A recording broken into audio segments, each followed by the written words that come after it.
मेरा नाम नहीं लेंगे तो देखेगा कौन? इस अहंकार की जीता, अहंकारी लाल यादव। अच्छा, खेसारी लाल नहीं, अहंकारी है। नमस्कार, आप देख रहे हैं बुलेट न्यूज़ पलामू। भोजपुरी के जुबली स्टार कहे जाने वाले दिनेश लाल यादव ने खेसारी लाल को देखिए क्या एक इंटरव्यू में बोला है। उन्होंने बोला कि उनका नया नाम अहंकारी लाल यादव है और उन्होंने किस लिए बोला आप सुन सकते हैं, पूरा वीडियो में देखिए और कमेंट करके जरूर बताइए आपकी क्या राय है। कौन है बिना अपॉइंटमेंट के मिलने का, जो खेसारी लाल की भाषा है। और मैं एक बात और बताता हूँ, हम लोग ये सारी बात इसलिए कर रहे हैं क्योंकि आप उस पर पूछ रहे हैं। नहीं बिल्कुल नहीं तो मैं उसका नाम ही नहीं लेता। नहीं, मैं बार-बार पूछ रहा हूँ मैं उसका नाम ही नहीं लेता। क्यों पता है?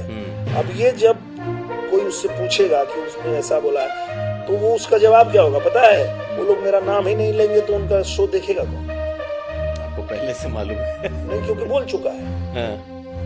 पवन जी का कहीं इंटरव्यू चल रहा था, उसके बाद किसी ने पूछा कि ऐसा ऐसा बोला, हाँ तो मेरा नाम नहीं लेंगे तो देखेगा कौन? इस अहंकार की जीता है। तो उसने एक और डायलॉग मारा था चुनाव कि अगर मैंने बिहार में सरकार नहीं बदल दिया तो मेरा नाम बदल दिया। अच्छा, तो मैंने उसका नाम बदल दिया, अहंकारी लाल यादव।